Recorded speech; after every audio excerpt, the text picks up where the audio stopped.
In this video, I'm going to talk about how I use paper to enhance my digital gameplay experience. It's something I've wanted to talk about for a little while. I hear other people do it, but I think I have a lot of ideas and ways that I use paper to enhance my digital gameplay experience that would be interesting to share. So let me know throughout the video if this is something you'd like to hear more about in the comments below.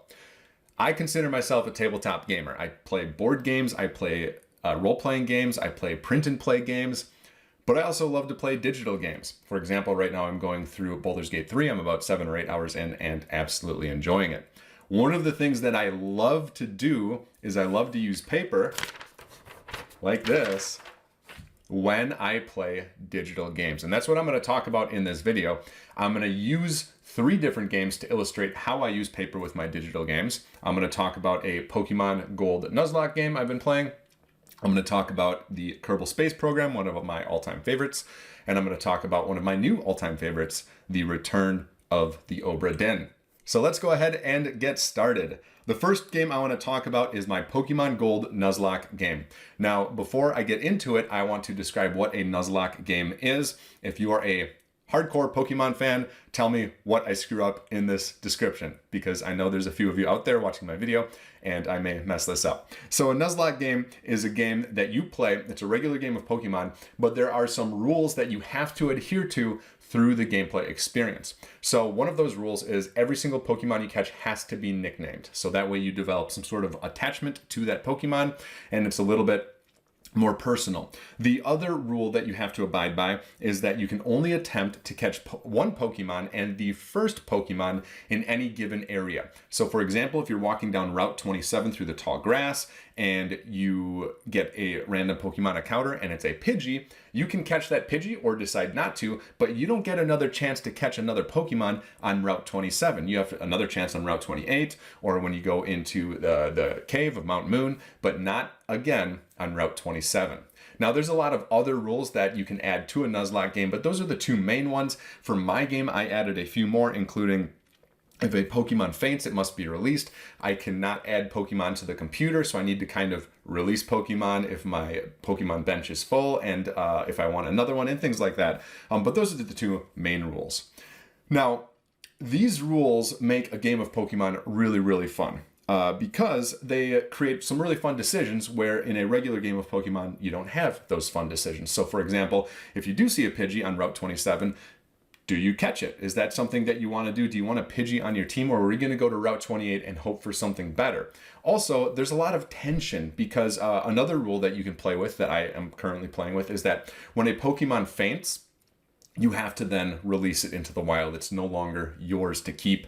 You could also do some headcanon and go dark with it and say that Pokemon actually died. But that it makes it really tense because you really have to think about, okay, am I powerful enough to beat this gym leader without losing a Pokemon?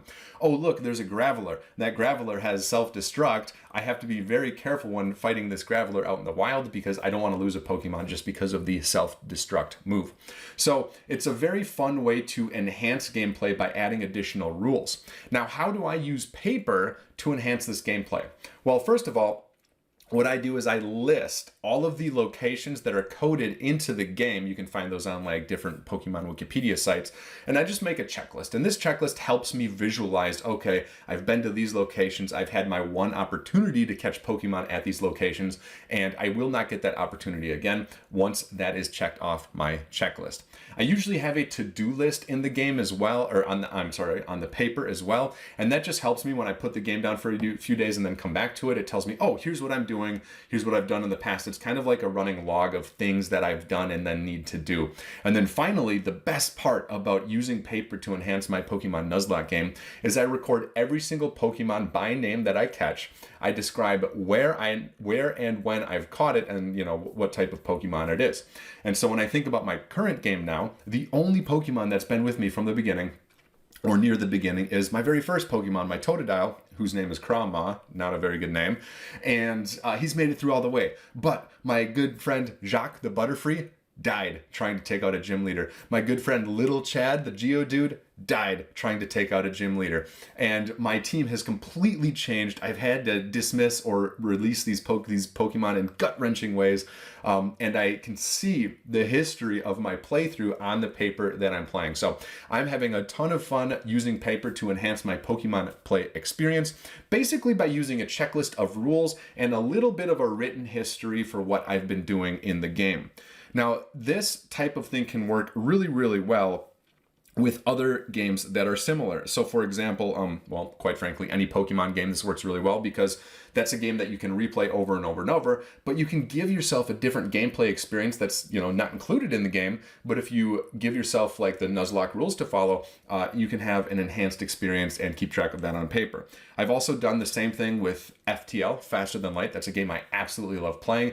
And it's basically a space game where you're flying through, fighting other ships, trying to get better weapons and more crew. And there's a lot of and it's a game, it's a roguelike, so you're going to play through it a whole bunch of times. And there's a lot of like outside rules I like to put, story-driven rules that I like to put on my playthroughs so I can have a lot of fun there.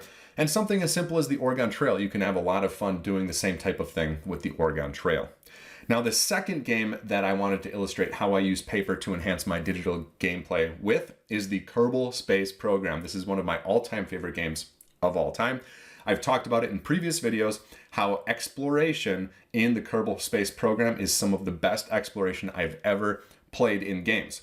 If you're not aware of what the Kerbal Space Program is, basically you are in charge of the Kerbal Space Program. They're green people basically, but you just build rockets, launch them, see how far you go. And the core exploration gameplay loop is you launch rockets so you can get to other places around the planet or solar system you are in. You then use tools to collect science, and then you can either radio back that science to the planet or land back on the planet with the science. And then science is a currency. You then use that science to unlock more parts on the tech tree, which allows you to get to more places, which allows you to gather more science, which you bring back to the planet, and so on and so forth. So it's an extremely good exploration game from that standpoint. But I realized that if I'm just launching rockets randomly and doing this and doing that, it doesn't build a cohesive story for me. So what I started doing here is I started role playing with some headcanon, and I started tracking every single launch that I did. And over time, I built up a history of launches. On top of that, I added a list, and I did this on Google Drive, so I'm cheating a little bit. It's not physical paper. But what I also added was ongoing missions. So there were some missions that were going to be really, really long. So I added these ongoing missions. And then I had basically a list of proposed missions that I could pick from based on new technology and new ways to gain science. And I found this was so fun because even now I can go back and look at the games that I did in 2021 for the Kerbal Space Program, and I can see rows and rows and rows of missions, which astronauts participated in those missions, who still is stuck in space, who's on an ongoing mission out in space.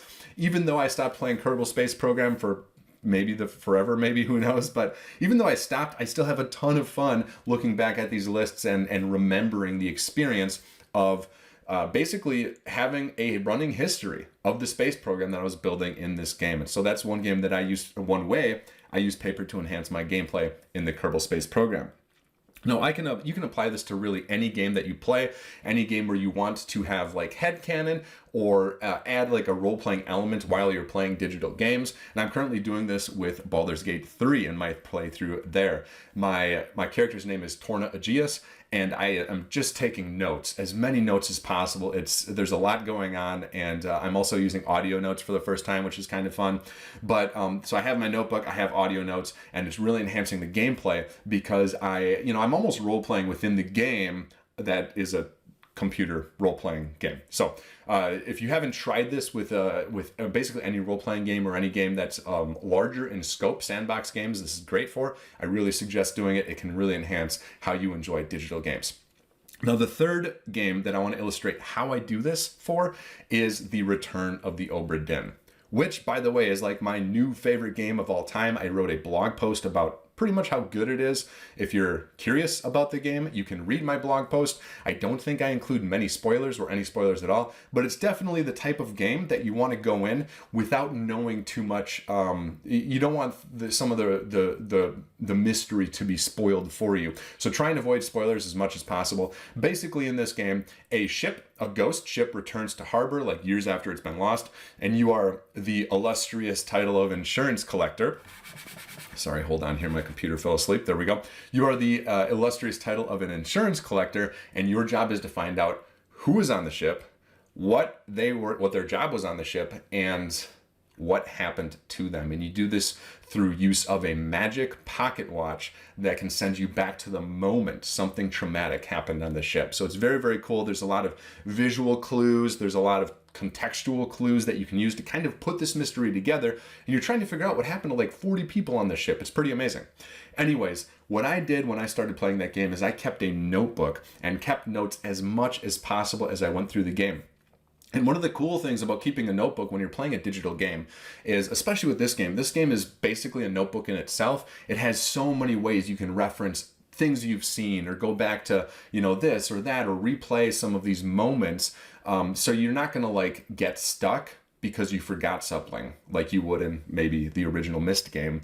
But what I realize is that even in a game as good as this one, it takes a lot of time to go back to the menus and navigate menus to go see this thing. It's a lot easier just to write down your notes on the notebook and flip a few pages and reference what you need and then go into the game and use that information to kind of move forward within the mystery. And so I had a ton of fun playing The Return of the Obra Dinn. I have notes that I can just kind of look back on fondly and take a look at it.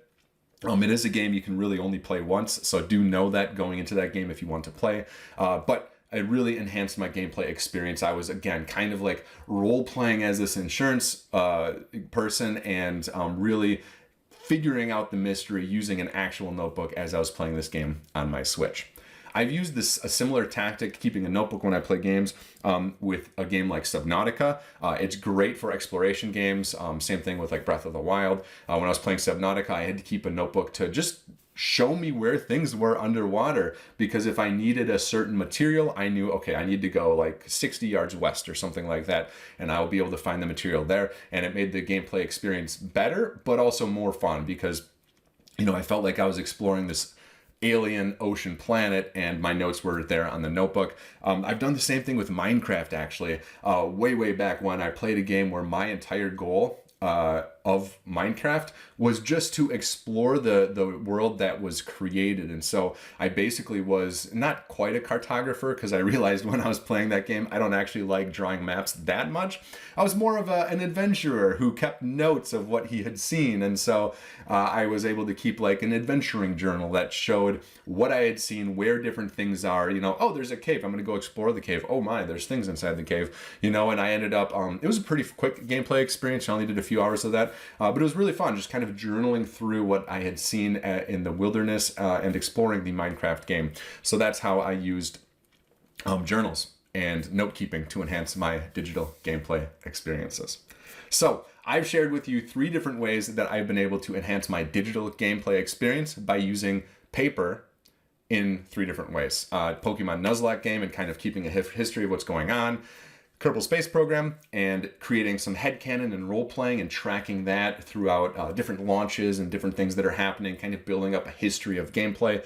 And then, of course, Return of the Obra Dinn, keeping a notebook, taking notes throughout the entire game. It's been a lot of fun. I'm curious if you've ever done this. Leave a comment below telling me how you've done this before and what your experience has been like. Pokemon fans, please let me know what I got wrong in my description of a Pokemon Nuzlocke game. And again, if you want to check out my review of The Return of Obra Dinn or anything else I do, I have comments down below. Thanks so much for watching, and I'll see you in the next video.